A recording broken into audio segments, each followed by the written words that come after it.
بسم الله الرحمن الرحيم. الحمد لله كفى وسلام على عباده الذين اصطفى. أما بعد، أعوذ بالله من الشيطان الرجيم. بسم الله الرحمن الرحيم. وأنفقوا مما رزقناكم من قبل أن يأتي أحدكم الموت فيقول رب لولا أخرتني إلى أجل قريب فأصدق وأكن من الصالحين ولن يؤخر الله نفسا إذا جاء أجلها والله خبير بما تعملون. صدق الله مولانا العظيم. وقال النبي صلى الله عليه وسلم الصدقة تطفئ غضب الرب أو كما قال صلی اللہ علیہ وسلم. لائق احترام صدر مجلس مولانا نیاز احمد ملی صاحب دامت برکاتہ، اسٹیج پر رونق افروز معزز علماء کرام اور آپ تمام قابل احترام بھائیوں، بزرگوں، پردہ نشین ماں اور بہنوں، یہ اللہ کا کرم ہے ایک مسجد کی سنگ بنیاد کی تقریب میں ہم لوگ جمع ہیں. مسجد سے نسبت رکھنے والا چھوٹے سے چھوٹا پروگرام بھی ہو تو اس میں شریک ہونا ایک مسلمان کے لیے سعادت کا ذریعہ ہے. ہم لوگ یہاں شریک ہیں، اس ارادے کے ساتھ ہم کو بیٹھنا چاہیے کہ جتنا وقت اس نسبت پر گزرے گا اللہ تعالی ہمیں عبادت کا ثواب عطا فرمائے گا، اور مسجد جب تک آباد رہے گی سنگ بنیاد کی تقریب میں شریک ہونے کی برکت سے اللہ تعالی ہمیں یہاں ہونے والی عبادتوں اور اچھے اعمال کا اجر نصیب فرمائے گا. اللہ تعالیٰ سے دعا ہے کہ اللہ تعالیٰ ہم سب کی یہاں شرکت کو قبول فرمائے، ہم سب کے لیے مغفرت کا ذریعہ بنائے. اللہ تعالیٰ جب کسی بندے کے کسی عمل کو قبول کرتا ہے تو چھوٹا عمل بھی ہو تو اس کے لیے مغفرت کا ذریعہ بن جاتا ہے. یہی وجہ ہے کہ جب حضرت ابراہیم علیہ السلام اپنے بیٹے حضرت اسماعیل کے ساتھ خانہ کعبہ تعمیر کر رہے تھے، روئے زمین کی سب سے پہلی مسجد بنا رہے تھے، خانہ کعبہ کی دیواریں اٹھائی جا رہی تھیں. اس وقت حضرت ابراہیم علیہ السلام نے اللہ تعالیٰ سے ایک دعا مانگی اور قرآن مجید نے اس دعا کو نقل کیا. ارشاد ہے وَإِذْ يَرْفَعُ إِبْرَاهِيمُ الْقَوَاعِدَ مِنَ الْبَيْتِ وَإِسْمَاعِيلُ رَبَّنَا تَقَبَّلْ مِنَّا إِنَّكَ أَنْتَ السَّمِيعُ الْعَلِيمُ. ارشاد ہوا کہ اس وقت کو یاد کرو جب ابراہیم اور اسماعیل خانہ کعبہ کی بنیادوں کو، دیواروں کو اٹھا رہے تھے اور اللہ سے یہ کہتے تھے کہ اے اللہ ہمارے اس عمل کو قبول فرما. دعا مانگی، اے اللہ ہمارے اس عمل کو قبول فرما، بے شک تو سننے والا ہے، تو جاننے والا ہے. ہمارے اس عمل کو قبول فرما. قبولیت کی دعا. اللہ کے ہاں کوئی عمل قبول ہو جاتا ہے تو وہ انسان کے لیے سرمایہ بنتا ہے، آخرت کا توشہ بنتا ہے. اللہ کی رحمت ہے کہ وہ چاہتا ہے تو چھوٹے سے چھوٹے عمل کو قبول فرما کر مغفرت کا ذریعہ بنا دیتا ہے. آپ کو ایک واقعہ سناتا ہوں. یہ سردی کا زمانہ ہے اور سردی کے زمانے میں ان لوگوں کو جن کے پاس اسباب نہیں ہوتے، لحاظ گرم چادریں نہیں ہوتی، ٹھنڈک سے بچاؤ کا انتظام نہیں ہوتا، ان کو موسم کی سختی سمجھ میں آتی ہے۔ اللہ نے جن لوگوں کو سہولت دی ہے وہ تو آسانی میں ہوتی ہے، لیکن جو غریب ہیں، جو پریشان حال ہیں، جن کے یہاں کھانے کا انتظام نہیں، پہننے کا انتظام نہیں، ان کو پتہ چلتا ہے کہ موسم کی سختی کیا ہے۔ اسی لیے بات دوسری کہنی ہے، لیکن یہاں ٹھہر کر آپ سے یہ بات عرض کرتا ہوں کہ جب ایسا موسم آئے تو ہماری یہ ذمہ داری ہے کہ اللہ نے اگر ہمیں کچھ دیا ہے تو ہم اپنے غریب بھائیوں کے لیے، بہنوں کے لیے، بچوں کے لیے، بچیوں کے لیے گرم لحاف خرید کر، سویٹر خرید کر، اس طرح کی اور چیزیں جو ٹھنڈک سے بچاؤ کا سامان ہو سکتی ہیں، خرید کر ان کو پہنچائیں۔ یہ بہت بڑی نیکی ہے، اور خاموشی کے ساتھ لوگوں کی مدد کریں۔ یہ مزاج اچھا نہیں ہے کہ کسی کی ہم مدد کر رہے ہیں اور ہمارا یہ ذوق ہو کہ لوگ ہماری واہواہی کریں، لوگ ہماری سخاوت کی تعریف کریں، لوگ کہیں کہ ہاں یہ لوگ فلاں کی مدد کر رہے ہیں۔ اب تو حالت یہ ہے کہ لوگ کسی کو ایک سامان دینے جاتے ہیں تو 10 لوگ کھڑے ہو کر تصویر کھنچاتے ہیں اور تصویر میں مسکراتے بھی رہتے ہیں، گویا کہ تصویر دیکھنے والوں کو یہ بتاتے ہیں کہ دیکھو ہم کیسے بے حیا لوگ ہیں، کہ چھوٹی سی چیز دینے کے لیے آئے ہیں اور 10 لوگ ایک ساتھ کھڑے ہو کر تصویر کھنچا رہے ہیں۔ وہ پہلے زمانے میں لوگ کہتے تھے نا کہ نیکی کر دریا میں ڈال، اب لوگ کہتے ہیں نیکی کر واٹس ایپ پہ ڈال۔ پہلے لوگ کہتے تھے نا کہ نیکی کر دریا میں ڈال، اب وہ محاورہ ضرب المثل بدل گئی، اب یہ ہے کہ نیکی کر واٹس ایپ پہ ڈال، جس کو دیکھو اس کو بس یہ اس کے دل میں تمنا ہے کہ سوشل میڈیا پہ ہر جگہ ہم ہی نظر آئے، ہمارا نام نظر آئے، ہماری تصویر نظر آئے۔ یہ مزاج جس شخص کے اندر ہوگا اللہ کے ہاں اس کی نیکی قبول نہیں ہوگی۔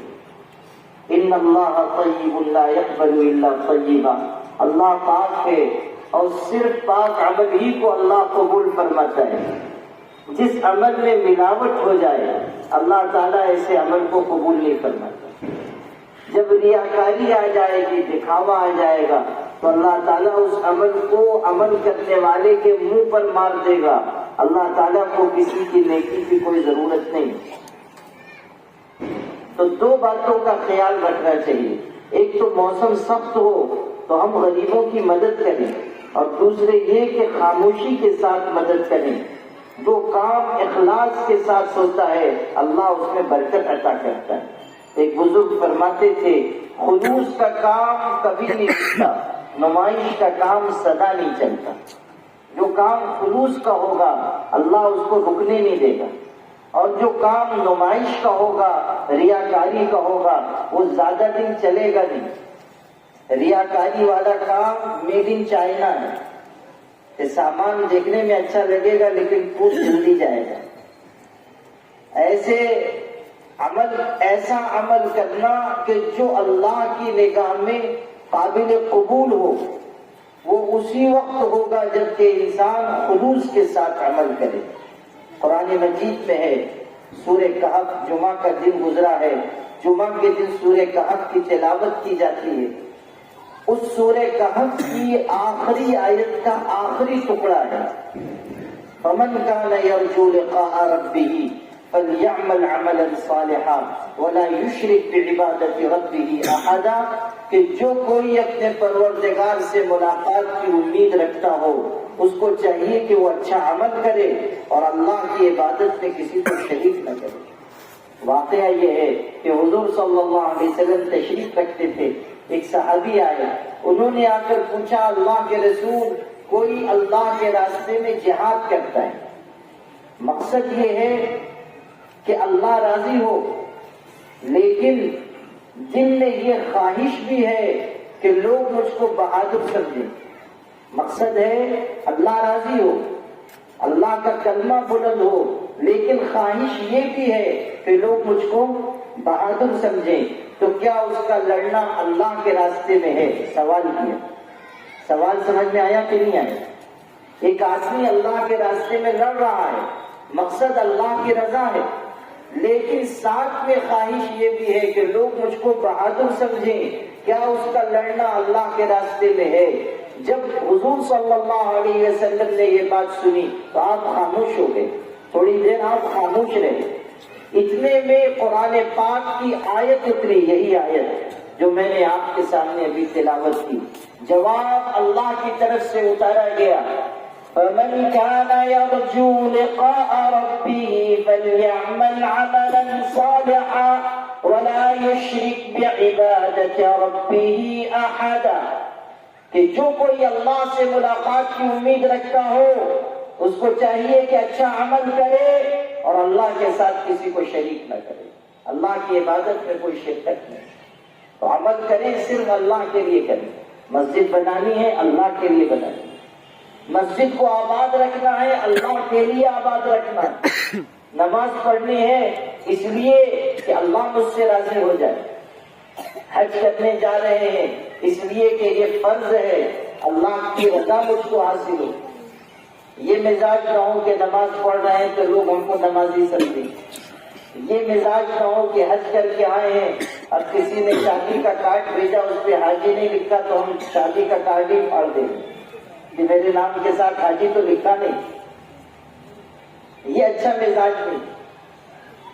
حضرت تھانوی رحمۃ اللہ علیہ نے لکھا ہے کہ کوئی صاحب تھے مسجد میں نماز پڑھ رہے، کوئی اجنبی آیا ہوا تھا، اس نے دیکھا بہت لمبی لمبی یہ نماز پڑھ رہے. اس کے دل میں یہ خیال آیا کہ پتہ نہیں کون ہے. یہ پہچانتا نہیں تھا، دوسری جگہ کا تھا. مسجد میں ایک آدمی پہلے سے موجود تھے، وہ اسی علاقے کے تھے. اس نے پوچھا کون صاحب ہے؟ تو انہوں نے تعارف کرانا شروع کیا، ایسے ہیں ایسے ہیں ایسے ہیں، ان کی خوبیاں بتائی. وہ نماز میں تھے، نیت بندھی ہوئی ہے، نماز میں تھے، اور ادھر پیچھے ان کا تعارف شروع ہے. جب وہ تعارف کرا کے چپ ہوئے تو جن کا تعارف کرایا جا رہا تھا انہوں نے نیت توڑ کے کہا ابے تو نے یہ تو بتایا ہی نہیں کہ میں نے 6 مرتبہ حج بھی کیا. یعنی جب تعارف کرا رہے تھے تو سارا کان ان کا ادھر ہی لگا ہوا تھا کہ میرے بارے میں کیا کیا فضائل بیان ہو رہے ہیں، کیا کیا خوبیاں بیان ہو رہی ہیں. اور جب حج کا تذکرہ نہیں آیا تو اتنے بے چین ہوئے کہ نیت ہی توڑ دی. یہ مزاج اگر ہوگا تو اللہ تعالیٰ کے ہاں ہماری نیکی قبول نہیں ہوگی. اللہ تعالیٰ خالص عمل کو قبول کرتا ہے. وَمَا أُمِرُوا إِلَّا لِيَعْبُدُوا اللَّهَ مُخْلِصِينَ لَهُ الدِّينَ. انسانوں کو اس بات کا حکم دیا گیا ہے کہ وہ اللہ کی عبادت کریں اور اللہ کی عبادت اس کے لیے خالص کریں. اس میں کوئی ملاوٹ نہ ہو، اس میں کوئی کسی قسم کا کھوٹ شامل نہ ہو. نیت ہماری یہ ہو کہ اللہ راضی ہو جائے، نیت ہماری یہ ہو کہ اللہ ہماری آخرت ثواب دے. اس کے علاوہ کوئی دوسری کوئی خواہش، دوسرا کوئی ارادہ ہمارے دل میں نہ ہو. آپ کو میں قصہ سنا رہا تھا. یہ جو موسم کی سختی ہے اس پر سے مجھ کو یاد آ گیا. حضرت بایزید بستامی رحمۃ اللہ علیہ بہت بڑے بزرگ گزرے، بہت بڑے اللہ والے. جب ان کا انتقال ہوا تو کسی نے ان کو خواب میں دیکھا. یہ آپ کو قصہ سنا رہا تھا اس پر کہ اللہ تعالیٰ قبول کرنے پر آئے تو چھوٹے سے چھوٹے عمل کو قبول کر کے مغفرت کا ذریعہ بنا دے. حضرت بایزید بستامی کتنے بڑے اللہ والے تھے، بزرگ تھے، بہت ساری نیکیاں لے کر گئے. لیکن انتقال کے بعد کسی نے ان کو خواب میں دیکھا. پوچھا کہ اللہ پاک کے ہاں آپ کے ساتھ کیا معاملہ ہوا؟ تو انہوں نے کہا کہ میں تو پہلے مرحلے میں مشکل میں پھنس گیا. اللہ پاک نے مجھ کو اپنے سامنے کھڑا کیا، مجھ سے پوچھا بایزید تم دنیا سے کیا لے کر آئے؟ تو میرے ذہن میں یہ بات آئی کہ جتنا عمل میرے پاس ہے اس میں کہیں نہ کہیں کچھ نہ کچھ کھوٹ ہے، کوئی کمزوری ہے، کچھ ملاوٹ ہے، کوئی عمل ایسا تو نہیں ہے جو بالکل خالص ہو۔ البتہ ایک چیز میرے پاس ایسی ہے جو بالکل خالص ہے، وہ اللہ کی توحید ہے۔ اللہ کے علاوہ میں نے کسی کو مانا نہیں، توحید بالکل خالص ہے۔ تو میں اللہ کی بارگاہ میں توحید پیش کروں کہ دنیا سے میں توحید لے کر آیا۔ تو حضرت بایزید نے کہا اللہ میں توحید لے کر آیا۔ تو اللہ تعالیٰ کی طرف سے یہ جواب ملا کہ توحید لائے ہو، اما تذکروا لیلۃ اللبن، کیا تم کو دودھ والی رات یاد نہیں ہے؟ ایک قصہ ان کو یاد دلایا گیا۔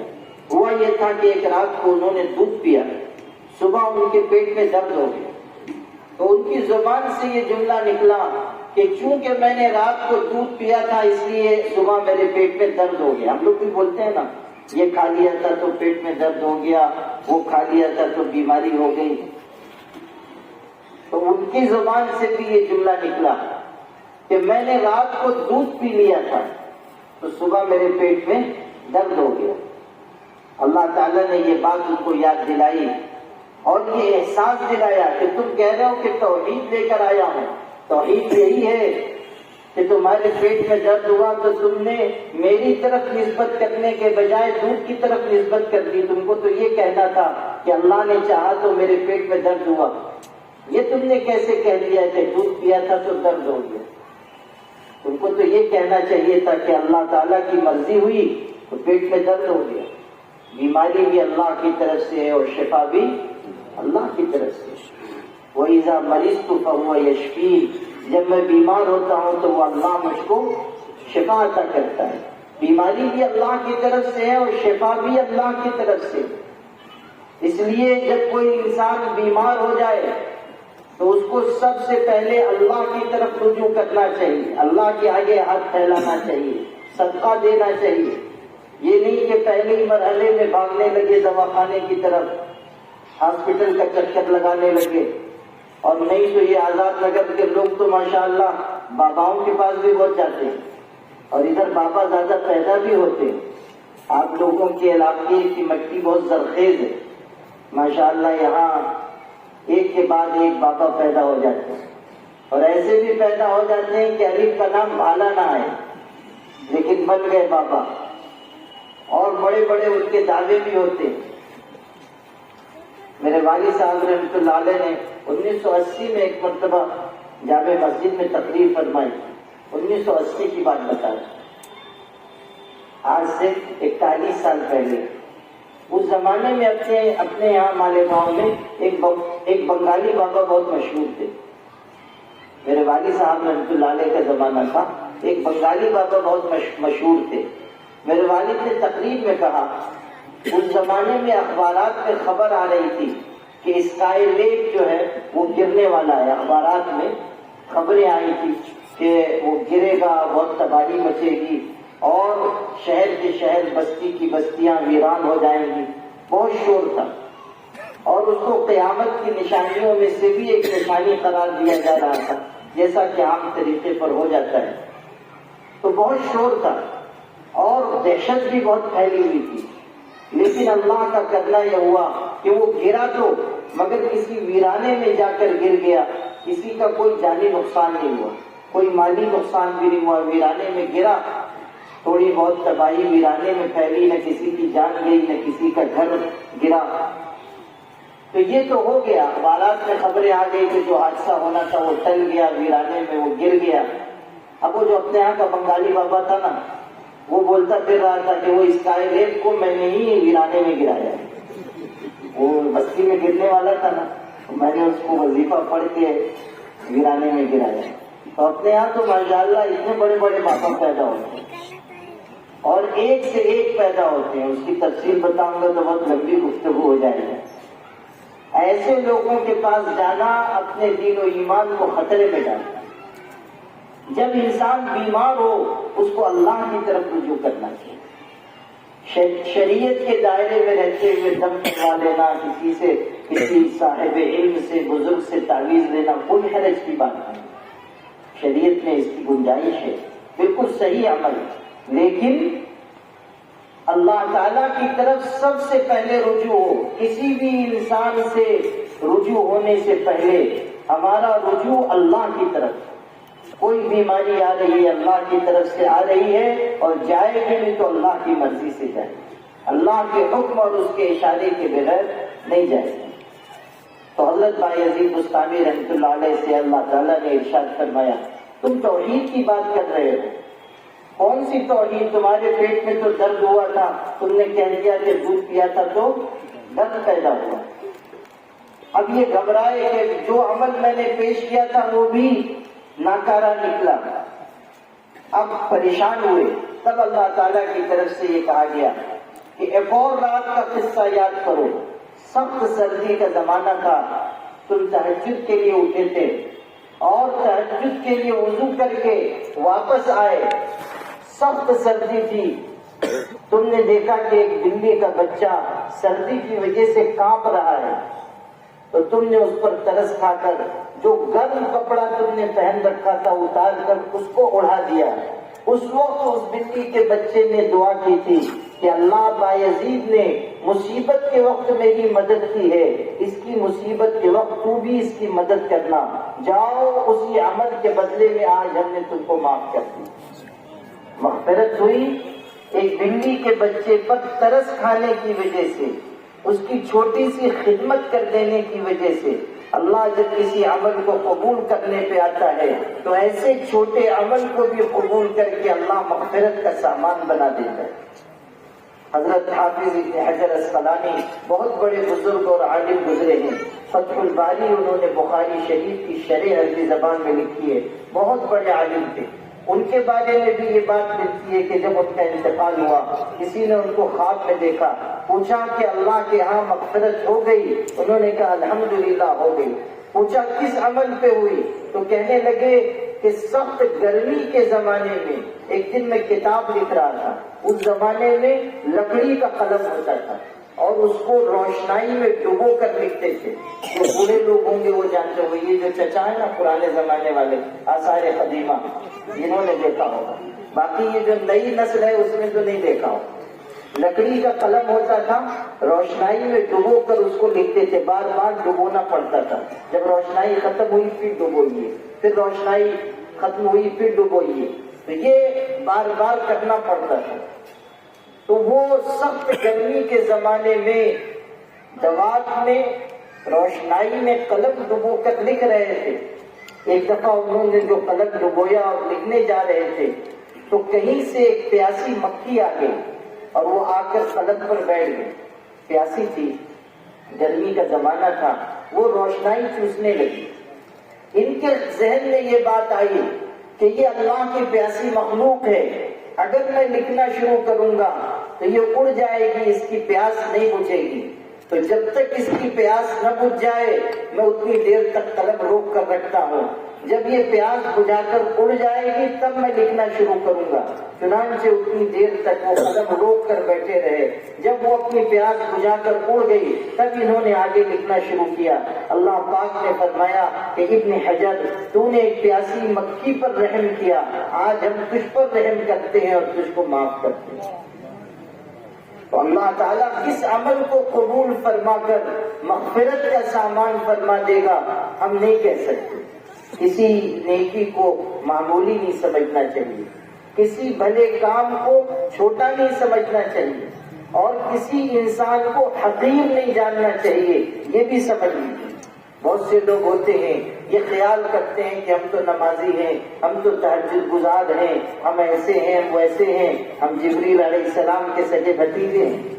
لوگ خیال کرنے لگ جاتے ہیں کہ ہمارے اندر تو بڑی خوبی ہے، ہم تو پنج وقتہ نماز پڑھتے ہیں، اور وہ فلانا ہے نا وہ تو بہت بے نمازی ہے، وہ غلط کام میں بھی ہے، وہ ایسا کرتا ہے ویسا کرتا ہے۔ ہمارا یہ ذہن ہوتا ہے کہ ہم تو بخشے بخشائیں اور فلاں گنہگار ہے اس کو حقیر سمجھتے، یہ ذہن نہیں ہونا چاہیے، اس لیے کہ ہمیں نہیں پتا کہ اللہ تعالیٰ اس شخص کے کس عمل کو قبول فرما کر مغفرت کر دے گا اور ہمارے کس گناہ پر پکڑ فرما کر ہم کو جہنم میں بھیج دے گا، ہم نہیں کہہ سکتے۔ کسی انسان کو کبھی اپنے اچھے عمل پر ناز اور فخر نہیں کرنا چاہیے، ہمیشہ اللہ کی بے نیازی سے ڈرنا چاہیے، اور کسی گنہگار کو حقیر نہیں سمجھنا چاہیے، اس لیے کہ اللہ اس بات پر قدرت رکھتا ہے کہ بڑے سے بڑے گنہگار کو اللہ ایک سیکنڈ میں معاف فرما دے، کسی چھوٹے سے اس کے عمل کو قبول کر لے اور بخشش کر دے۔ کوئی آدمی بے نمازی ہے، اللہ تعالیٰ کی شان سے کچھ دور نہیں ہے کہ اللہ اپنا حق معاف کر دے گا، اور اس کے کسی عمل کو قبول کر کے یہ کہے گا کہ جا میں نے تیرے لیے جنت کا فیصلہ کر دیا۔ اللہ تعالیٰ کی رحمت سے یہ بات دور نہیں۔ بڑے بڑے گنہگار قیامت کے دن بخش دیے جائیں گے، بڑے بڑے گنہگار قیامت کے دن معاف کر دیے جائیں گے۔ اللہ معاف کرنے پر آئے گا، کیسے کیسوں کو معاف کر دے گا ہم آج نہیں جانتے۔ اسی لیے قرآن پاک میں کہا قل یا عبادی الذین اسرفوا علی انفسہم لا تقنطوا من رحمت اللہ۔ امام شافعی رحمۃ اللہ علیہ کہتے تھے قرآن پاک میں سب سے زیادہ امید دلانے والی آیت اگر کوئی ہے تو قرآن کی یہ آیت ہے۔ قرآن پاک کی 6666 آیتوں میں سے اللہ کی رحمت سے سب سے زیادہ امید دلانے والی اگر کوئی آیت ہے تو یہ ہے، جس میں اللہ پاک یہ ارشاد فرما رہا ہے قل یا عبادی الذین اسرفوا علی انفسہم، اے پیغمبر تم اعلان کرو دنیا میں کہ اے میرے وہ بندو جنہوں نے اپنے آپ پر ظلم کیا، گناہ کیا، لا تقنطوا من رحمت اللہ، اللہ کی رحمت سے مایوس نہ ہو جانا، ان اللہ یغفر الذنوب جميعا، اللہ سب گناہوں کو معاف کر دے گا، وہ بہت بخشنے والا ہے، رحم کرنے والا ہے۔ پورے قرآن میں اس سے زیادہ امید دلانے والی کوئی آیت نہیں ہے، اس لیے کہ اللہ گنہگاروں کو خطاب کر کے اور اپنا کہہ کر خطاب کر کے فرما رہا ہے کہ میری رحمت سے مایوس نہ ہو جانا، میری رحمت سے مایوس نہ ہو جانا۔ کبھی یہ نہ سمجھنا کہ تمہارا گناہ بڑا ہے میری رحمت چھوٹی ہے، ہمیشہ یہ سمجھنا کہ میرے گناہ چاہے کتنے ہی بڑے کیوں نہ ہو اللہ کی رحمت کے مقابلے میں بہت چھوٹے ہیں۔ یہ اللہ کی رحمت سے امید لگا کر رکھنا۔ حضرت حسن بصری رحمۃ اللہ علیہ رات کو جب اٹھتے تھے تہجد پڑھتے تھے تو اس وقت دعا مانگتے ہوئے، مناجات کرتے ہوئے اس آیت کا حوالہ اس طرح دیتے تھے کہ اللہ دنیا میں ہم دیکھتے ہیں کہ کوئی باپ اپنے بیٹے کو ایک مرتبہ منع کرتا ہے، نافرمانی وہ کرتا ہے، پھر یہ روکتا ہے، وہ نافرمانی کرتا ہے، پھر روکتا ہے، نافرمانی کرتا ہے، برابر وہ نافرمانی کے راستے پر چلتا رہتا ہے تو ایک دن باپ یہ کہہ دیتا ہے کہ جا آج سے تو میرا بیٹا نہیں، لیکن اللہ تو کیسا رحیم و کریم ہے کہ ہزاروں مرتبہ تو نے ہم کو گناہ کرتے ہوئے دیکھا، اس کے باوجود تو یہ کہہ کر ہم کو پکارتا ہے کہ اے میرے بندو جنہوں نے اپنے آپ پر ظلم کیا میری رحمت سے مایوس نہ ہو جائے۔ اپنا کہہ کر تو آج بھی ہم کو پکارتا ہے۔ اللہ کی ذات سے بڑھ کر کریم ذات کسی کی نہیں ہو سکتی، اللہ سے بڑھ کر رحم کرنے والا کوئی نہیں ہو سکتا۔ اس یہاں سے کبھی ہم نے کنارہ نہ کیا پر تیری رحمت نے گوارا نہ کیا، ہم نے تو جہنم کی بہت کی تدبیر پر تیری رحمت نے گوارا نہ کیا، ہم نے بہت سارے گناہ کیے اور جہنم کا اپنے آپ کو حقدار بنا لیا، لیکن اللہ کی رحمت نے گوارا نہیں کیا کہ میرا بندہ جہنم میں چلا جائے، اس لیے کسی بہانے سے معاف فرمائے۔ یہ اللہ کی شان ہے۔ روایتوں میں آتا ہے قیامت کے دن دو لوگ پیش ہوں گے، گناہ ہی گناہ ان کے پاس ہوں گے، کوئی نیکی نہیں ہوگی، تو اللہ تعالیٰ کہے گا دونوں جہنم میں جاؤ، سب تو گناہ ہی لے کے آئے ہو، کوئی نیکی تو ہے نہیں، جاؤ جہنم۔ تو ان میں سے ایک تیزی سے دوڑے گا جہنم کی طرف اور ایک چند قدم چلے گا رک جائے گا، پھر چند قدم چلے گا رک جائے گا۔ اللہ تعالیٰ دونوں کو واپس بلائے گا، بلا کر اس شخص سے کہے گا جو تیزی سے جہنم کی طرف جا رہا تھا کہ تو اتنی تیزی سے جہنم کی طرف جا رہا ہے، جہنم کوئی نعمت کی جگہ ہے جو تو اتنی تیزی سے جا رہا ہے؟ وہ کہے گا کہ نہیں، جہنم تو عذاب کی جگہ ہے اور میں جانتا ہوں، لیکن جب تک میں دنیا میں رہا جو تیرا حکم ہوتا تھا میں اس کو توڑ دیتا تھا، جو تو نے مجھ کو کرنے کے لیے کہا میں نے نہیں کیا، جو نہیں کرنے کے لیے کہا وہ سب کچھ میں نے کیا۔ آج تو نے مجھ کو آخری حکم دیا تھا کہ جہنم میں چلا جا، میرے دل سے یہ آواز آئی کہ تیرے آخری حکم کو تو پورا کر دوں، جہنم میں جانا ہے، عذاب جھیلنا ہے، لیکن تو نے آخری حکم دیا تو کم سے کم اس کو تو اچھی طرح پورا کر دوں، اس لیے تیزی سے جہنم کی طرف بڑھتا گیا۔ اللہ تعالیٰ کہے گا کہ تو میرے حکم کا اتنا پاس و لحاظ کرنے والا ہے، جا میں نے تجھ کو معاف کیا، جنت میں چلا گیا۔ وہ جو چند قدم چلتا تھا رکتا تھا اس سے کہیں گے کہ دنیا میں تو نے کبھی میرا حکم پورا نہیں کیا، آج آخری حکم دیا تھا اس پہ بھی عمل نہیں کیا، چل رہا ہے رک رہا ہے، چل رہا ہے رک رہا ہے۔ تو وہ کہے گا اللہ یہ سچ ہے کہ میں گنہگار ہوں، لیکن دنیا میں کبھی راستہ چلتے ہوئے کان میں آواز آ جاتی تھی کہ اللہ بہت بخشنے والا ہے۔ آج جب تو نے کہا کہ جہنم میں جا تو مجھ کو یہ خیال ہوا کہ تو بہت بخشنے والا ہے، تو مجھ کو واپس بلا کے کہے گا کہ جا میں نے تجھ کو معاف کر دیا۔ تو وہ اللہ تعالیٰ فرمائے گا کہ تو نے میری رحمت سے امید لگائی، تجھ کو بھی مایوس نہیں کروں گا، جا تو بھی جنت میں چلا جائے۔ تو کیسے کیسے قیامت کے دن بخشے جائیں گے آج نہیں کہا جا سکتا، اس لیے کسی کو حقیر مت سمجھیں۔ میں نے بات یہاں سے شروع کی تھی کہ ربنا تقبل منا انک انت السمیع العلیم۔ ابراہیم و اسماعیل علیہ السلام دعا مانگ رہے ہیں کہ اللہ ہمارے اس عمل کو قبول فرما۔ وہ کائنات کی پہلی مسجد تھی۔ ان اول بیت وضع للناس للذی ببکۃ مبارکا وہدی للعالمین۔ بخاری میں ہے حضرت ابو ذر غفاری رضی اللہ تعالیٰ عنہ حضور اکرم صلی اللہ علیہ وسلم سے پوچھا، اللہ کے رسول روئے زمین پر سب سے پہلی مسجد کون سی تعمیر ہوئی؟ آپ نے فرمایا مسجد حرام۔ مسجد حرام، خانہ کعبہ، مسجد حرام۔ اس کے بعد انہوں نے پوچھا مسجد حرام کے بعد دوسرے نمبر پر، حضور نے فرمایا مسجد اقصی جو فلسطین میں، مسجد اقصی دوسرے نمبر پر، مسجد اقصی۔ حضرت ابو ذر نے پوچھا کہ دونوں کے درمیان مدت کتنی ہے؟ حضور صلی اللہ علیہ وسلم نے فرمایا 40 سنہ، 40 سال۔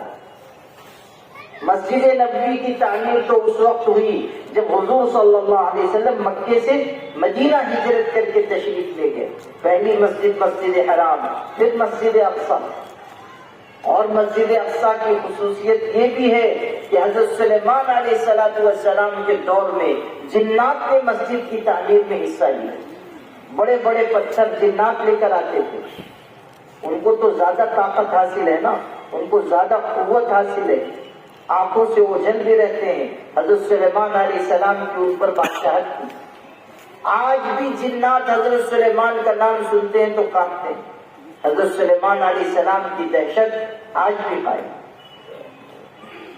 یہ بات اس لیے بھی میں نے آپ کو سنائی کہ اللہ اپنے گھر کی تعمیر کے لیے ہمارا آپ کا محتاج نہیں ہے۔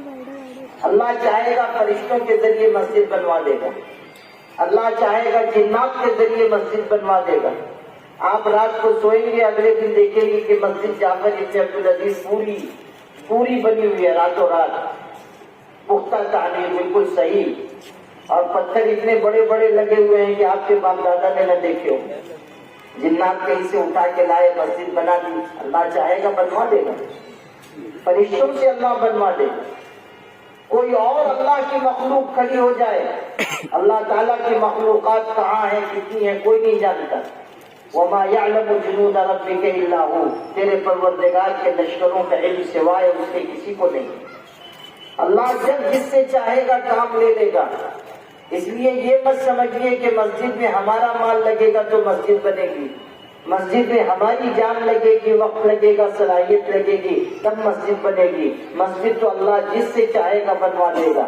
یہ ہماری سعادت ہے کہ مسجد میں ہم استعمال ہو جائیں، ہمارا مال استعمال ہو جائے۔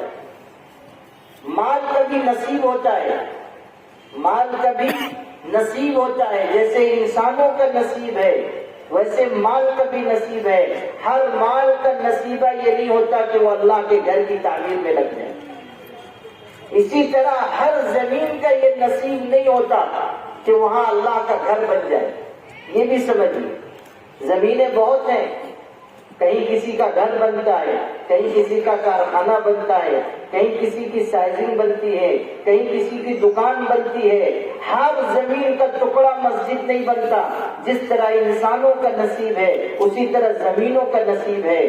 حدیث میں یہ بات آتی ہے کہ جس طرح تم زمین والے آسمان پر ستاروں کو چمکتا ہوا دیکھتے ہو، آسمان کی مخلوق یعنی فرشتے زمین پر دیکھتے ہیں تو ان کو وہ مقامات چمکتے دمکتے نظر آتے ہیں جہاں اللہ کے گھر یعنی مسجدیں روشن نظر آتی ہیں. جب آسمان والے زمین پر دیکھتے ہیں تو ان کو پوری زمین میں وہ مقامات چمکتے نظر آتے ہیں جہاں اللہ کے گھر تعمیر، مسجدیں تعمیر. آپ غور کیجئے کہ مسجدوں کی کتنی عظمت ہے. مسجدوں پر اللہ کی رحمت برستی ہے، مسجدوں پر نور برستا ہے. برکت اور ہدایت جس کا تذکرہ اس آیت میں ہے جو میں نے ابھی تھوڑی دیر پہلے پڑھی تھی کہ سب سے پہلا گھر جو روئے زمین پر بنا مکہ مکرمہ میں ہے، اور اس کی خوبی بیان کی گئی للذی ببکۃ مبارکا وہدی للعالمین، وہ برکت والا ہے اور جہان والوں کے لیے باعث ہدایت ہے. علماء نے اس آیت کی تفسیر میں یہ بات لکھی ہے کہ برکت اور ہدایت یہ دونوں نعمتیں کائنات میں سب سے پہلے خانہ کعبہ پر اترتی ہے، اور پھر خانہ کعبہ سے برکت اور ہدایت کی نعمت کائنات میں جہاں جہاں مسجدیں ہیں وہاں آتی ہے، اور مسجدوں سے برکت اور ہدایت کی نعمت تقسیم ہوتی ہے. غور کرنی تھی، دنیا میں جہاں جہاں مسجدیں ہیں وہ سب خانہ کعبہ کی بیٹیاں ہیں، اور سب سے پہلے برکت اور ہدایت خانہ کعبہ پر اترتی ہے اور وہاں سے مسجدوں میں آتی ہے، اور مسجدوں سے جڑنے والوں کو اللہ وہ برکتیں عطا کرتا ہے. ہدایت بھی اور برکت بھی، دو چیزیں، ہدایت اور برکت دونوں کی تقسیم مسجد سے ہوتی ہے، برکت کی بھی اور ہدایت کی بھی. اب ہم لوگوں کا حال یہ ہے کہ مسجد سے تعلق نہیں، مسجد کی تعمیر میں حصہ نہیں، اپنے شوق پہ لٹا رہے ہیں، شادی بیاہ میں خرچ کر رہے ہیں، پان گٹکا تمباکو سگریٹ پہ خرچ کر رہے ہیں، چائے پی رہے ہیں. ماشاءاللہ ایسے ایسے جیالے اپنے شہر میں ایک ایک دن میں 50 چائے پی جاتے ہیں. ایسے ایسے بابرکت لوگ ہیں. کچھ تو ایسے ہیں کہ مجھ کو شبہ ہوتا ہے کہ ان کے رگوں میں خون دوڑتا ہے کہ چائے گردش کرتے ہیں، اتنی چائے پیتے ہیں. بعض لوگوں کو بہت عادت ہوتی ہے. میں کشمیر گیا ہوا تھا، وہاں ایک بڑے عالم تھے، میں تقریر کر رہا تھا، بہت بڑا مجمع تھا، چشمے کے کنارے ایک پہاڑی چشمہ تھا، اس کے کنارے جلسہ ہو رہا تھا اور سیرت پہ جلسہ تھا. اور میں سیرت پہ تقریر کر رہا تھا، وہ سامنے بیٹھے ہوئے تھے بزرگ، وہ پوری تقریر میں روتے رہے. میں نے سمجھا کہ کوئی عام آدمی ہے، لیکن جب جلسہ ختم ہوا لوگوں نے بتایا کہ یہ یہاں کے بہت پرانے عالم ہیں، بڑے عالم ہیں. انہوں نے بیچارے نے بڑی قدر کی، اور رات کو ہم لوگ بیٹھے تو بہت دیر تک بات چیت ہوئی. پتہ چلا کہ یہ بہت دلچسپ بات تھی. لوگوں نے بتایا بہت ہی مذاقی ہے، بوڑھے تھے لیکن پوری صحت ماشاءاللہ، طاقت قوت، 70 سال سے زیادہ ہوگا، پتہ نہیں اب باحیات بھی ہیں کہ اللہ کو پیارے ہو. تو جب شام کو بات چیت ہوئی ان سے تو بے تکلفی کی بھی باتیں ہوئی. لوگوں نے بتایا کہ ان کو کھانے کا بہت شوق ہے، چائے پینے کا بھی بہت شوق ہے، اور کھانا ماشاءاللہ کشمیریوں کا کھانا ویسے ہی زیادہ ہوتا ہے، ان کا اور کچھ زیادہ تھا، اور چائے پینے کا بھی شوق. تو جب بات ذرا بے تکلفی کی چلی تو میں نے ان کو چھیڑا. میں نے پوچھا کہ مولانا معلوم ہوا کہ آپ چائے بہت پیتے ہیں. تو کہنے لگے حضرت کیا آپ بھی کہاں کی بات لے آئے، کس نے غیبت کر دی آپ کے پاس؟ اب کہاں تو بڑھاپا آ گیا، اب کہاں چائے پی جاتی ہے، جوانی میں پیتا تھا. میں نے کہا آپ بھی کتنی پیتے ہیں یہ تو بتا دیجئے. کہنے لگے یہی کوئی 40-45 پیالی پیتا ہوں، بس بہت تھوڑی ہو گئی. اب آپ بتائیے جب بڑھاپے میں یہ عالم ہے جوانی میں کیا عالم رہا ہو. کہنے لگے بس 40-45 پیالی پیتا ہوں. ہم لوگ جتنی دیر بیٹھے میں نے دیکھا کہ ماشاءاللہ ایک کے بعد ایک پے در پے چائے کا سلسلہ جاری ہے. تو کتنا مال ہم لوگ اپنے شوق پر خرچ کر دیتے ہیں. اگر مسجد سے ہمارا رشتہ نہیں ہوگا، خدمت کا رشتہ، اللہ تعالیٰ کے گھر کی تعمیر میں حصہ لینے کا رشتہ، مسجد کو آباد کرنے کا رشتہ، مسجد کی ضروریات کا خیال رکھنے کا رشتہ، اگر یہ رشتہ ہمارا مسجد سے نہیں ہے تو برکت کہاں سے ملے گی؟ ہدایت کیسے نصیب ہوگی؟ کتنے ہمارے جوان ہیں جمعہ کی نماز پڑھتے ہیں، کتنے جوان ایسے ہیں اللہ معاف کرے جمعہ کی نماز بھی پڑھنا دوبھر ہے ان کو۔ اپنے یہاں کا ایک جوان مجھ سے ملنے کے لیے آیا، کہنے لگا آپ دعا کر دیجیے کہ اللہ تعالیٰ مجھ کو ہدایت دے، اور میں گنہگار ہوں، بے نمازی ہوں۔ میں نے کہا نماز پڑھا کر، جمعہ کی نماز تو پڑھتا ہوگا؟ تو کہنے لگا کہ 5 جمعہ ہو گیا ہے ایک بھی نہیں پڑھا، 5 جمعہ سے ایک بھی نہیں پڑھا۔ اب آپ غور کیجیے، اپنے شہر میں ایسے لوگ ہیں کہ جمعہ کی نماز بھی نہیں پڑھ رہے ہیں۔ مسجد سے اگر ہمارا رشتہ کمزور ہو جائے گا تو پھر سمجھ لیجیے کہ برکت اور ہدایت روٹ جائے گی، نہ برکت ملے گی نہ ہدایت ملے گی۔ مسجد ہمارا مرکز ہے اور مسجد کی خدمت ہمارے لیے سعادت ہے۔ مسجد ہمارے لیے رہنمائی کی جگہ ہے، صرف نماز پڑھنے کی جگہ نہیں ہے۔ مسجد میں جب جائیں گے تب تو پتہ چلے گا کہ ایمان کیا ہے، اسلام کیا ہے، مسائل کیا ہیں، نماز کیسے درست ہوگی، روزہ کیسے صحیح ہوگا۔ جب مسجد سے رشتہ ہی نہیں ہوگا ہدایت کیسے ملے گی؟ جمعہ کے دن بھی لوگ مسجد میں آ رہے ہیں تو دیکھ کر آتے ہیں کہ خطبے کا وقت ہو گیا تب چلے گئے، یا یہ خطبہ ہو گیا اب چلے آ رہے ہیں۔ بیان سننا، واعظ تقریر سننا، یہ بھی بوجھ ہوتا ہے، یہ اچھا مزاج نہیں۔ مسجد سے ہمارا رشتہ ہو اور مضبوط رشتہ ہو۔ مسجد ہمارے لیے بنیاد ہے۔ ایک مسلمان کے لیے مسجد اسی طرح ضروری ہے جس طرح مچھلی کے لیے پانی ضروری ہے۔ مچھلی بغیر پانی کے جی نہیں سکتی، مومن بھی بغیر مسجد کے جی نہیں سکتا۔ ہماری ایمانی زندگی مسجد سے جڑی ہوئی ہے، ہماری ایمانی زندگی کا رشتہ مسجد سے قائم ہے۔ اس حقیقت کو ہمیشہ یاد رکھیں۔ مسجد سے رشتہ کمزور ہوگا تو ہمارے اندر برائیاں آئیں گی، ہمارے اندر بے حیائی آئے گی۔ آج آپ دیکھیے ہزاروں ہزار ہماری بچیاں ہیں جو مرتد ہو رہی ہیں، غیروں کے ساتھ جا رہی ہیں، ہم ان کے لیے کچھ نہیں کر پا رہے ہیں۔ میں صرف اپنے شہر کی بات نہیں بتاتا آپ کو، مجھ کو پورے ملک میں الحمدللہ جانے کا موقع ملتا ہے۔ مسلم پرسنل لا بورڈ کے خادم ہونے کی حیثیت سے پورے ملک سے لوگ رابطہ کرتے ہیں۔ اصلاح معاشرہ کمیٹی جو مسلم پرسنل لا بورڈ کی ہے اس کا میں ذمہ دار ہوں۔ پورے ملک سے لوگ مجھ کو بتاتے ہیں کہ ہمارے ہاں یہ گناہ ہو رہا ہے، یہ گناہ ہو رہا ہے، یہ گناہ ہو رہا ہے، اس طرح لڑکیاں مرتد ہو رہی، اس طرح لڑکیاں بے حیا ہو رہی۔ ایک علاقے کے لوگوں نے تو مجھ کو یہاں تک بتایا، میں تو پریشان ہو گیا۔ اس علاقے کے لوگوں نے مجھ کو بتایا کہ ہمارے ہاں تو یہ صورتحال ہے کہ ماں باپ اپنی جوان لڑکیوں سے کہتے ہیں کہ تو فلاں کے ساتھ بھاگ جا، اس لیے کہ ہمارے پاس نکاح کرنے کا انتظام نہیں ہے، تو چلی جائے گی، ہماری ذمہ داری ہمارے سر سے اتر جائے گی۔ ماں باپ ترغیب دے رہے ہیں، ماں باپ اپنی جوان لڑکیوں سے کہہ رہے ہیں کہ تو فلاں کے ساتھ چلی جائے۔ آپ غور کیجئے کہ یہاں تک نوبت پہنچی ہوئی ہے۔ کتنی خرابیاں ہمارے معاشرے میں آ رہی ہیں، ارتداد کتنی تیزی سے پھیل رہا ہے، بچیوں کے اندر بغاوت آ رہی ہے۔ ہماری بہنیں بھی سن رہی ہیں، جو مائیں ہیں ان کی ذمہ داری ہے کہ وہ اپنی بچیوں کی اچھی تربیت کا انتظام کریں، ورنہ خدا نخواستہ یہ فتنے ہمارے دروازوں پہ بھی دستک دینے لگے۔ جب فتنہ بڑھتا ہے، سیلاب آتا ہے، پھر کوئی محفوظ نہیں رہ جاتا۔ سیلاب جب بڑھتا ہے تو پھر وہ ہر گھر میں داخل ہو جاتا ہے۔ کتنی خرابیاں ہمارے سماج اور معاشرے میں ہے، مسجد سے کٹ جانے کا نتیجہ ہے کہ ہمارا سماج پیچھے جا رہا ہے۔ کتنی بڑی برائی ہمارے سماج میں ذات پات کے نظام کی آگے۔ آج سے میں صاف کہنا چاہتا ہوں، اور مجھ کو صاف کہنے کی عادت ہے اور الحمدللہ مجھ پہ کسی کا دباؤ نہیں ہوتا۔ کہ میں ان کا منہ دیکھوں ان کا منہ دیکھوں کہ ان کو برا لگے گا ان کو برا لگے گا. جس کو برا لگنا ہے ضرور برا لگے. دین کی بات ڈنکے کی چوٹ پہ کہی جاتی ہے. ذات پات کا نظام اسلام کا نظام نہیں ہے. ذات پات کا نظام ہم نے غیر مسلموں سے لیا ہے. یہ ان کے ہاں ہے کہ یہ فلاں ذات کے ہیں یہ چھوٹے ہیں, یہ فلاں ذات کے ہیں اونچے ہیں.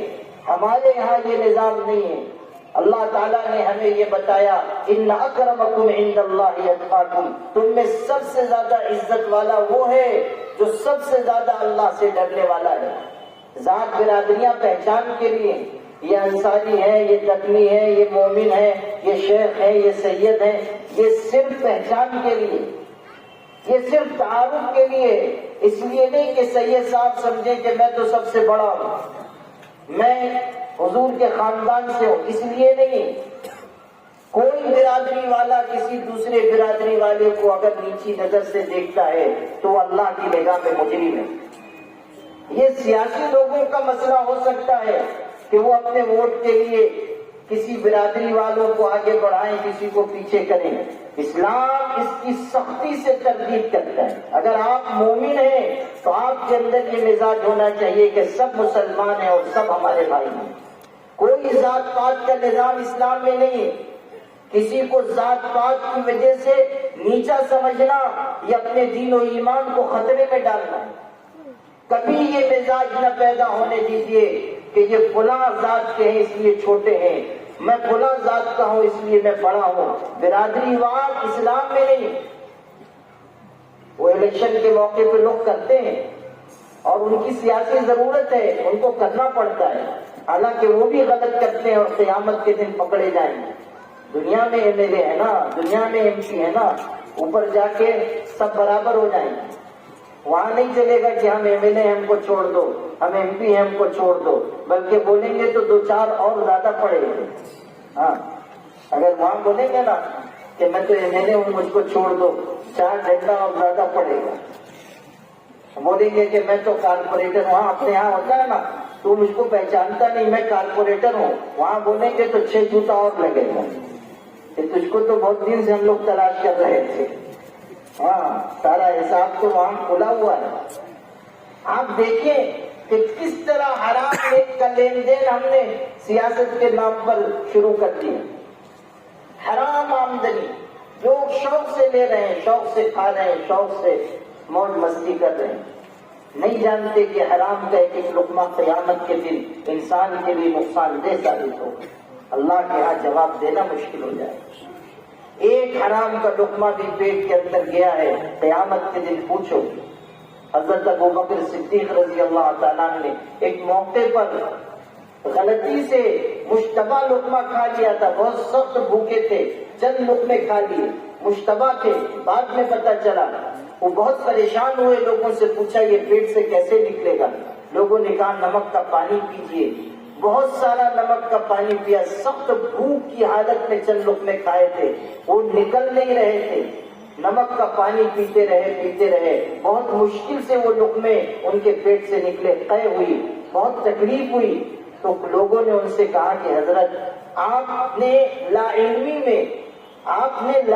میں یہ کھایا تھا, اگر آپ یہ تکلیف نہ برداشت کرتے کوئی حرج کی بات نہیں تھی. حضرت ابو بکر صدیق نے فرمایا اللہ کی قسم اگر میری جان کے ساتھ بھی یہ لقمے نکلتے تو میں اس کو نکالتا, اس لیے کہ میں نے حضور صلی اللہ علیہ وسلم سے یہ بات سنی ہے کہ حرام مال سے جو گوشت پنپتا ہے, پروان چڑھتا ہے, قیامت کے دن جہنم کی آگ ہی اس کے لیے زیادہ مناسب ہے.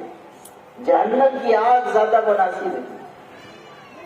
تو یہ سیاسی ضرورتیں ہو سکتی ہیں, ہمیں اپنے آپ کو اس راستے پر نہیں لے کر چلنا چاہیے. مسجد سے جب رشتہ ہوگا تو ہم اس چیز کو سمجھیں گے, اور بہت سی برائیاں مسجد سے مضبوط رشتے کی وجہ سے دور ہوتی ہیں. مسجد ہمارا مرکز ہے. یہی وجہ ہے کہ جب نبی کریم صلی اللہ علیہ وسلم مکہ مکرمہ سے مدینہ تشریف لائے تو آپ سب سے پہلا کام کیا کہ مسجد کے لیے آپ نے جگہ مقرر کی.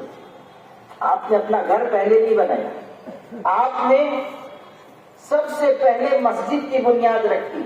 2 یتیم بچے تھے, سہل اور سہیل, ان کی جگہ تھی. وہاں کھجوریں سکھائی جاتی تھی. کانا مربدا للتمر، کھجوریں سکھانے کی جگہ تھی. حضور صلی اللہ علیہ وسلم نے ان دونوں یتیموں کو بلایا، فرمایا کہ میں یہاں مسجد بنانا چاہتا ہوں، تم قیمت بتاؤ، زمین میں خریدوں گا. حضور صلی اللہ علیہ وسلم نے زمین خریدنے کی بات کی تھی. دھیان سے سنیے گا، زمین خریدنے کی بات کی. یتیم بچے تھے، آپ نے چاہا کہ قیمت دے کر ان سے زمین خریدیں. ان یتیم بچوں نے کہا طابت لنا انفسنا یا رسول اللہ، اللہ کے رسول اگر آپ یہ زمین ہماری طرف سے تحفے میں قبول کر لیں تو ہمارا دل خوش ہو جائے. آپ تحفے میں قبول کریں، ہم قیمت نہیں لیں گے، بغیر قیمت کے آپ لے لیجیے. کیسا جذبہ تھا. یتیم تو بے سہارا ہوتا ہے، لیکن ایمان کا جذبہ دیکھو. یتیم بچوں نے کہا ہماری طرف سے بغیر قیمت کے آپ مسجد کے لیے لے لیجئے، اللہ کا گھر بنے گا، ہمیں اجر ملے گا. اور آج دیکھو گے کہ جہاں مسجد کی بات آتی ہے لوگ قیمت بڑھا دیتے ہیں. مسجد کی زمین لینی ہے، بجائے اس کے کہ کم کر دیں، بجائے اس کے کہ آدھی قیمت میں دے دیں، قیمت بڑھا دیں. کوئی رعایت کرنے کے لیے تیار نہیں. بعض لوگ ہوتے ہیں ایسے، سب نہیں ہوتے. اللہ کا کرم ہے، ہمارے شہر میں سخی لوگ ہیں، ہمارے شہر میں خرچ کرنے والے لوگ بھی ہیں، اللہ کے لیے اخلاص کے ساتھ دینے والے لوگ ہیں. صرف مرد نہیں، ہمارے ہاں ایسی بہنیں ہیں جنہوں نے جوڑ کر پیسے جمع کر کے زندگی کے آخری حصے میں کسی مسجد کے لیے زمین دی یا مسجد کی تعمیر کرا دی. ایسی ٹیچر خواتین ہیں کہ بیچاری تھوڑے پیسے اپنی ذات پر خرچ کر کے اپنی تنخواہ بچاتی رہی، پیسے اکٹھے کرتی رہی، یہاں تک کہ آخر میں 25 لاکھ 30 لاکھ 40 لاکھ اتنی بڑی رقم بھی اللہ کے گھر کے لیے انہوں نے دے دی، صرف اس ارادے سے کہ آخرت کا ہمارا توشہ تیار ہو جائے. کتنی ایسی بہنوں کو میں جانتا ہوں کہ مردوں سے زیادہ اللہ کے راستے میں خرچ کرنے کی شوقین ہے. ہمارے شہر میں اللہ تعالیٰ نے ان کو یہ جذبہ دیا ہے کہ اپنی آخرت کے لیے کوئی توشہ لے کر جائیں، خرچ کرتی ہیں، اللہ کے راستے میں دیتی ہیں، اور صرف اس ارادے سے کہ اللہ راضی ہو جائے. تو مرد بھی ہیں، عورتیں بھی ہیں اللہ کی راہ میں خرچ کرنے والی. ایسا نہیں ہے کہ اپنے شہر میں سب لوگ ایسے ہیں، لیکن کنجوسوں کی بھی الحمدللہ کمی نہیں ہے. اللہ کا کرم ہے. اپنا شہر تو اپنا شہر ہے نا، ہر کوالٹی کے لوگ اپنے یہاں موجود ہیں. جس کو ڈھونڈنے نکلیے انشاءاللہ مل جائے گا، اور ایک ڈھونڈو تو 1000 مل جائیں گے. ایسا نہیں کہ آپ چلیں گے 2-4 ڈھونڈنے کے لیے انشاءاللہ آپ کو کوئی پریشانی نہیں ہوگی. برباد یہ گلستان کی خاطر ایک ہی الو کافی تھا، ہر شاخ پہ الو بیٹھا ہے، انجام گلستان کیا ہوگا. تو کنجوس لوگوں کی بھی کمی اپنے یہاں نہیں ہے. کنجوسی کرنے پہ آتے ہیں تو ایک آنے کا حساب کرتے ہیں، اور مسجد کا معاملہ آ گیا تو قیمت بڑھا دیتے ہیں. کئی جگہ تجربہ ہوا کہ مسجد کے لیے کہہ رہے ہیں کہ بھائی اللہ کا گھر ہے کچھ کم کر دو، نہیں اتنے ہی میں لینا ہے تو لو، نہیں تو دوسرے لینے کے لیے تیار ہیں. اللہ تعالیٰ کے گھر کے لیے بھی رعایت نہیں کرتے تو پھر اللہ تعالیٰ بھی کہیں نہ کہیں سے کوئی ایسی مصیبت بھیج دیتا ہے کہ اگلا پچھلا سب حساب برابر ہو جاتا ہے. اللہ تعالیٰ غیرت مند ہے. جب اس کے گھر کے لیے لوگ اس طرح کریں گے تو پھر اللہ تعالیٰ بھی حساب برابر کر لیتا ہے. کوئی بیماری آ گئی لاکھوں لاکھ روپے خرچ ہو جاتے ہیں، کوئی پریشانی آ گئی، کوئی نقصان ہو گیا، آگ لگ گئی، سائزنگ میں خسارہ ہو گیا، مندی آ گئی، سارا حساب ایک مرتبہ میں برابر ہو جاتا ہے. بیمار ہوئے، پتہ چلا کہ ایسی بیماری ہو گئی ہے کہ 12-15 لاکھ سے کم لگے گا نہیں، اور اس وقت پیسہ نکلتا ہے اس لیے کہ جان بچانی ہے نا، تو پیسہ پھر نکلتا ہے. وہ جو سب اندر بچا کے رکھے تھے وہ بھی نکل آتا ہے. اللہ کے گھر کے لیے ہمیں حوصلے کے ساتھ آگے بڑھنا چاہیے. یتیم بچے تھے، حضور نے فرمایا مسجد کے لیے زمین چاہیے. انہوں نے کہا طابت لنا انفسنا، ہماری طرف سے مفت میں ہدیہ قبول کرنا. حضور نے فرمایا ہے. آپ نے سیدنا ابوبکر صدیق رضی اللہ تعالیٰ کو بلا کر کہا جتنی رقم یہ کہیں ادا کرو. آپ نے یتیم بچوں سے بے قیمت لینا پسند نہیں کیا، آپ نے قیمت ادا کرائی. اس کے بعد مسجد کی تعمیر شروع ہوئی. آپ صلی اللہ علیہ وسلم خود مزدوروں کی طرح مسجد کی تعمیر میں شریک ہوئے. پتھر اٹھا کر آپ لاتے تھے، صحابہ پتھر اٹھا کر لاتے تھے. مزدوروں نے مسجد نبوی میں کام نہیں کیا، صحابہ کرام نے مسجد کی تعمیر کی، اور آپ صلی اللہ علیہ وسلم خود پتھر اٹھا کر لاتے تھے. صحابہ نے کہا نکفی المعونۃ یا رسول اللہ، اللہ کے رسول آپ زحمت مت کیجیے، ہم آپ کی طرف سے مسجد بنانے کے لیے کافی ہیں. آپ نے فرمایا جس طرح تم اللہ کے ثواب کے محتاج ہو، میں بھی اللہ کے ثواب کا محتاج ہوں، مجھے بھی نیکی چاہیے، جیسے تم نیکی چاہتے ہو میں بھی نیکی چاہتا ہوں. چنانچہ حضور صلی اللہ علیہ وسلم خود مسجد کی تعمیر میں شریک رہے. دعا مانگتے تھے اللہم لا عیش الا عیش الاخرہ فاغفر الانصار والمہاجرہ. اپنے صحابہ کا حوصلہ بڑھانے کے لیے کہتے تھے کہ اصل زندگی تو آخرت کی زندگی ہے، اللہ میرے انصار اور مہاجر صحابہ کی مغفرت فرما. حضرت ابو سعید خدری رضی اللہ تعالیٰ عنہ بیان کرتے ہیں کہ ہم لوگ مسجد نبوی کی تعمیر کر رہے تھے، ہم لوگ ایک ایک پتھر اٹھا کر لاتے تھے. ہمارے ساتھی عمار ابن یاسر طاقتور تھے، وہ دو پتھر ایک ساتھ اٹھا کر لاتے تھے. حضور صلی اللہ علیہ وسلم ان کو تھوڑی تھوڑی دیر کے بعد اپنے قریب بلاتے، اپنے دامن سے ان کے چہرے کی گرد صاف کرتے اور فرماتے عمار تقتلک فئۃ باغیہ، عمار تجھ کو ایک باغی جماعت قتل کرے گی. میرے والد صاحب کہتے تھے کہ جس طرح حضور نے حضرت عمار ابن یاسر کی تکریم فرمائی، ان کو عزت دی، اس لیے کہ وہ مسجد کی تعمیر میں دوسروں سے زیادہ حصہ لے رہے تھے. آج اگر حضور دنیا میں جلوہ افروز ہوتے اور مسجد کی خدمت کرنے والوں کو حضور کے پاس پیش کیا جاتا تو آپ ان کو بھی عزت عطا کرتے، آپ ان کا بھی اکرام فرماتے. مسجد کی تعمیر معمولی کام نہیں ہے، مسجد کی خدمت معمولی کام نہیں ہے. عرضت علی اجور امتی حتی القضاء یخرجها من المسجد. حدیث میں ہے حضور نے ارشاد فرمایا میری امت کے اعمال میرے سامنے پیش کیے گئے، میں نے دیکھا کہ ایک امتی نے ایک ترکا مسجد سے اٹھا کر باہر ڈال دیا تھا، اللہ نے اس کا ثواب بھی اس کے نام اعمال میں لکھ دیا. ایک تنکا مسجد سے اٹھا کر باہر ڈالنا، اس پر بھی اللہ نے اجر و ثواب رکھا ہے. آپ غور کیجئے، جب اس پر ثواب ہے تو مسجد کی تعمیر پہ کتنا ثواب ہوگا. مسجد کے لیے کچھ مانگ دیں گے تو اللہ کتنا عطا کرے گا. شروع میں نے قرآن کی آیت پڑھی تھی، ایمان والوں سے کہا جا رہا ہے کہ او ایمان والو اللہ کے راستے میں خرچ کرو اس سے پہلے کہ تم میں سے کسی پر موت کا وقت آئے اور وہ اس وقت کہے کہ اللہ مجھ کو مہلت دے دے تاکہ میں صدقہ خیرات کروں اور نیک انسانوں میں شامل ہو جاؤں. کہا جا رہا ہے لن يؤخر الله نفسا اذا جاء اجلها والله خبير بما تعملون. کہ اس وقت مہلت نہیں ملے گی. موت کے وقت اگر کہنے لگو کہ تھوڑی مہلت مل جاتی، خرچ کرتا، نیک بن جاتا، صدقہ خیرات کر دیتا، پھر مہلت نہیں ملے گی. کسی انسان کی موت کا وقت آ گیا، آگے نہیں بڑھے گا، پیچھے نہیں ہٹے گا. کسی انسان کے لیے جو وقت اجل طے ہے دنیا کی کوئی طاقت اسے آگے نہیں بڑھا سکتی. بادشاہ کو اس کی بادشاہت، عالم کو اس کا علم، اقتدار والے کو اس کا اقتدار، پیسے والے کو اس کا پیسہ، منصب والے کو اس کا منصب موت کے شکنجے سے بچا نہیں سکتا. کوئی بچنے والا نہیں ہے. آنے والی کس سے ٹالی جائے گی، جان ٹھہری جانے والی جائے گی، روح رگ رگ سے نکالی جائے گی، ایک دن تجھ پہ خاک ڈالی جائے گی. ایک دن مرنا ہے، آخر موت ہے، کر لے جو کرنا ہے، آخر موت ہے. آخری انجام موت ہے. آج جو مال انسان جمع کر کر کے رکھ رہا ہے یہ اس کو موت سے بچا نہیں سکتا، اور قیامت کے دن یہ چھوڑا ہوا مال کام نہیں آ سکتا. مال تو وہ کام آئے گا جو انسان اللہ کے راستے میں دے گا.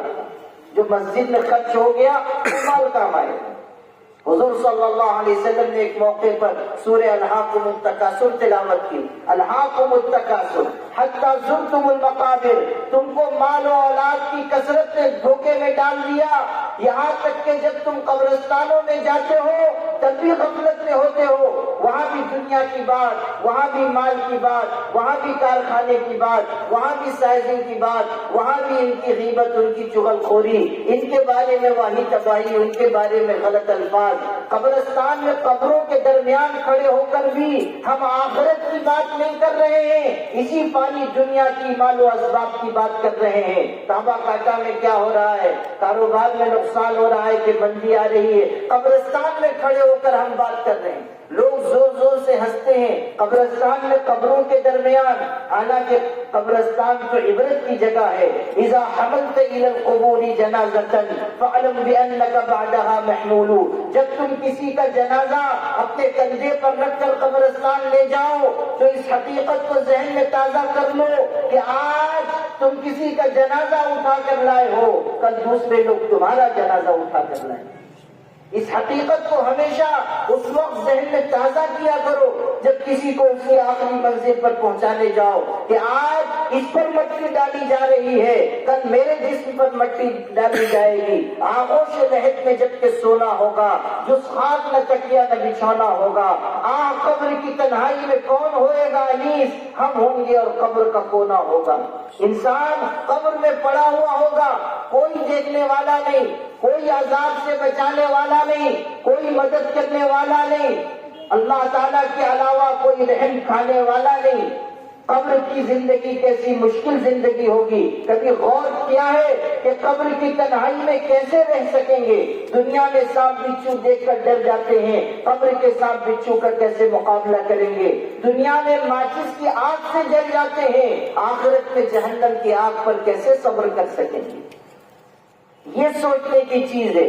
اسی لیے قرآن کہہ رہا ہے یا ایھا الذین آمنوا قوا انفسکم واہلیکم نارا وقودها الناس والحجارہ علیہا ملائکۃ غلاظ شداد لا يعصون اللہ ما امرهم ويفعلون ما یؤمرون۔ ارشاد ہوا اے ایمان والو، اپنے آپ کو اور اپنی اولاد کو، اپنے بچوں کو، اپنی بچیوں کو، اپنی اولاد کی اولاد کو، پوتوں کو، پوتیوں کو، نواسوں نواسیوں کو، اپنی بہوؤں کو، اپنے لخت جگر نور نظر کو جہنم کی آگ سے بچاؤ۔ اپنے آپ کو اور اپنے گھر والوں کو دوزخ کی آگ سے محفوظ رکھنے کی کوشش کرو۔ ہمارے آقا فرما رہے ہیں اتقوا النار ولو بشق تمرہ، جہنم کی آگ سے اپنے آپ کو بچاؤ، چاہے آدھی کھجور دے کر ہی کیوں نہ ہو۔ خدا کی راہ میں کچھ خرچ کرو تاکہ جہنم کی آگ سے حفاظت ہو۔